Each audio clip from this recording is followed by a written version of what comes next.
What's up, everybody? Quick little deck profile. This should be featured first on PPG. Shout out to them for always sponsoring me and my team, Team Foe. So without further ado, we'll just get into it. As you guys saw, I piloted Crimson for an amazing event. I had a blast hanging out with the guys from Oceania, and honestly, best people. Like, just great time. So that's kind of it. This is the deck. Fun little thing I'll tell you about ahead of time. If you guys did see in the finals, it looked like my opponent forgot to use his Jaren effect, and ahead of time, I just want you guys to know. I clarified with my opponent, and I asked him, I said, hey, did you activate or give him barrier? I said the exact words of, hey, does he have any other abilities besides double strike? Gave him a chance to back up, and knowing I could combo out of it, but he didn't know I could combo out of it. I want to make that clear, is that this guy had the opportunity to lie, and he chose to be honest. He's like, nope, I forgot to give it barrier.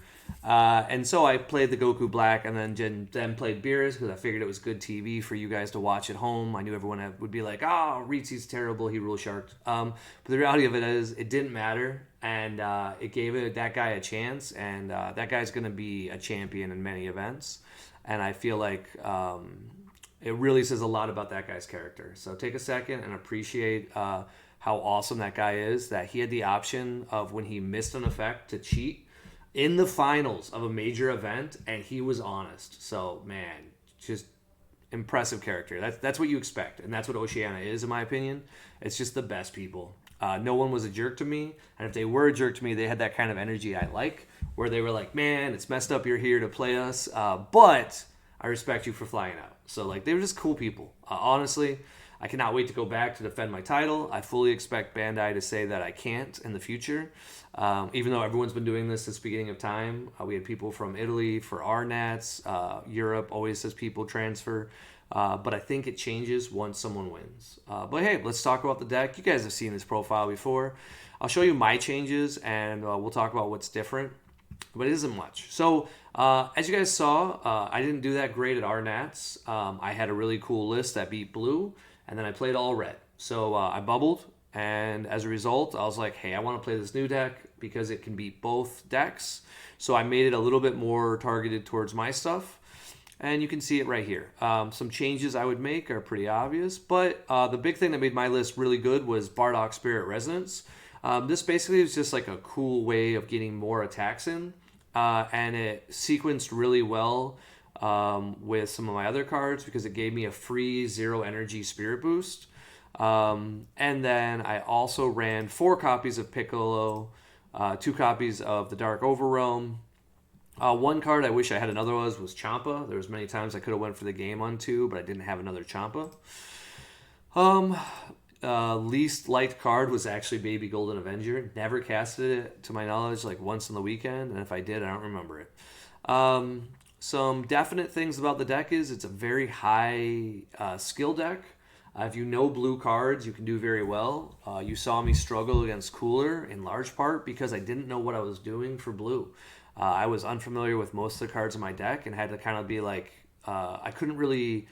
one of the things you need to do in cards is go to your outs. So, like, if you know you need a Gohan, you need to draw for, play a draw card. If you know you need a negate, you need to focus on that. If you have a negate, you can push, so on and so forth. Well, because I didn't know what my outs were, unless they were in my hand, and I just didn't have a clue, I just kind of had to play the game right in front of me.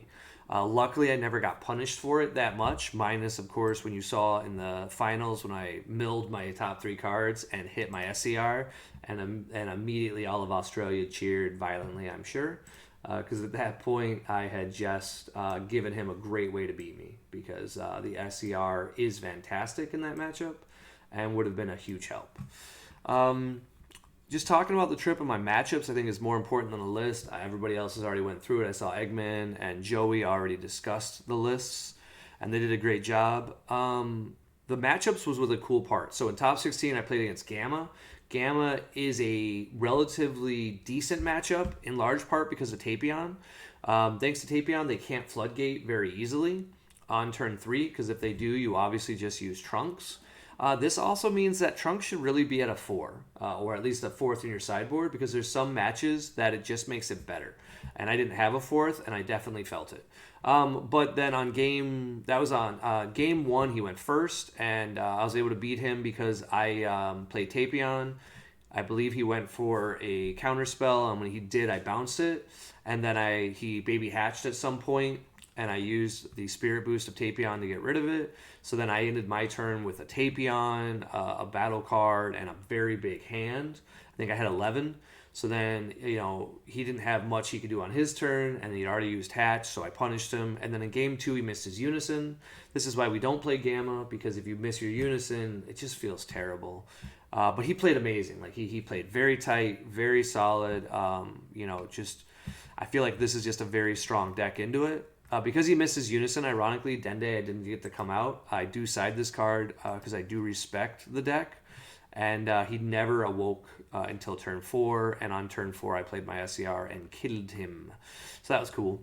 My top 8 match you guys saw on stream. I played against SS4. Phenomenal player. He beat the crap out of me in top day 1 in best of 1. He used Vegito to look at my hand, saw that I had 35k in combo power or 30k in combo power. Took my super combo, so then now I didn't have enough stuff. Used 8-drop Gogeta, swung for the triple strike, and I was dead. So he was a very good player. He played tight, but this has a very good matchup into SS4. The biggest reason is that I can put a little bit of early aggression thanks to Piccolo, and then he has to either ignore Piccolo or waste his attacks because he can't kill on 3. That's the biggest weakness of SS4, is that it's pretty much impossible to kill on 3, whereas this deck can kill on 3. Obviously, you need to get your SCR to do it, but the fact that the SCR works in conjunction with his untap 1 and it's not limit once per turn is just really unfair. And so I abused that to barely squeak out a win. If you guys saw, I agree with what most people said, is that I was a little bit too aggressive versus my opponent. I actually gave him a chance to beat me because had I played slower, I had all of the defensive cards necessary to take my time and outvalue him next turn for the win. But I saw how good of a player he was, and I'd rather risk it for the win than try to sit back an additional turn because I really did not feel comfortable with the chance of doing well against him because he was a very good player.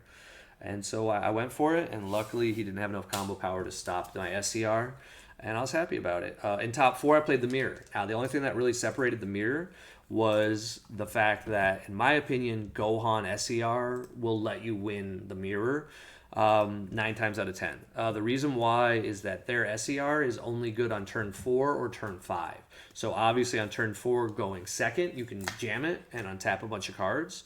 Whereas both games were very intense and very back and forward. However, on turn 3, game 1, I used Tapion's ability, drew a card, and it was Gohan.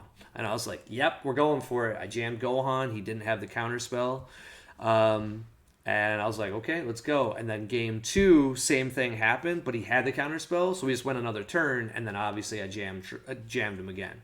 But I was able to really abuse it. And I couldn't kill him that turn, even with the SCR, but it was the fact that my SCR was just so much value, because then I got rid of his Unison, then we went to his turn 5, and I was able to just get enough value where he used Gohan and the SCR in one turn. I used Cunning to make it where he had to remove cards from the game to even untap his energy.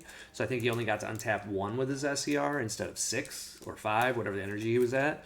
So it just gave me a very big advantage. And so I think because of that, Gohan SCR is just in a better spot. But if they obviously give green or any other colors a straight counter spell where you can get rid of 8 drops, maybe less good then. But it did a lot of work for me in that match. Once again, phenomenal player for top 4. He played it as tight as he could. I believe he was 2nd or 3rd seed going into day 2. So, he obviously deserved that spot. And I was happy to take advance to the finals. And then in the finals, like I said, it was just what you saw. The only thing that was kind of fun or funny, for lack of a better term, is my opponent, like I said, when they did not have the effect announced for the barrier, I just asked him, and he admitted that he did not give his card barrier, and so I just bottom decked it when I could have out comboed it, and that was just for you guys on stream. Like, it had no impact on the game. We knew he had no energy left. There was nothing he could do to win at that point, and I'd be able to win the next turn regardless. And so just for fun, we just we bottom decked it so everybody on stream could be like, "What happened?" And I mean, that's just kind of like the show, right? Like. Stream in general is super nerve-wracking and terrible because when you make a mistake, everybody acts like it's such a big deal. But then when they make the same mistake, they act like it's like, of course, I'm human. But yet, it's not the same way around when you're on stream. Major changes, I think UI Goku should be higher.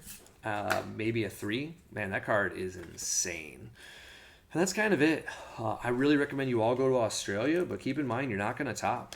These players are significantly better at alternative strategies, and it isn't just meta. So you have to know, like, I played really cool stuff, and you just have to have no clue what you're going against, and that surprise factor is huge. And they know their decks, so it's not like this is just a kitchen table type game and they're just playing whatever they want. No, they're bringing whatever they want to play and they're bringing it competitive. So major props to them. They did a great job. They represented their country well, and we took it.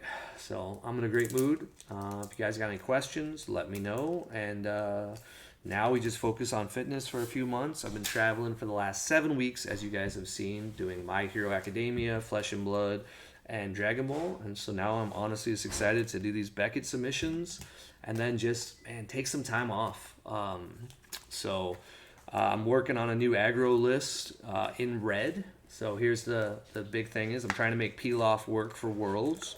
That's the goal. If we can find a way to make Crimson great again, sure. But I think Crimson's bag is already there. And I'd rather just play red for Worlds. Worlds, I already got my invite, and that's the most important part. Then it just comes down to like, hey, what's everybody else playing, and did you choose the right deck? We all know Andrew Duvall's a beast, so that'll be a hard thing to beat. So I'd rather beat him with a color I know. Trying to play blue into one of the best blue players in the world seems like a pretty terrible idea on my part. So don't expect me on blue again. I only did it for Australia because you couldn't play red. I feel like red was a bad call, and I was right. Blue was the right call. So we'll see what you guys got. If you got any janky ideas, let me know, and I'll see if I can make them work. You guys have a good day, man.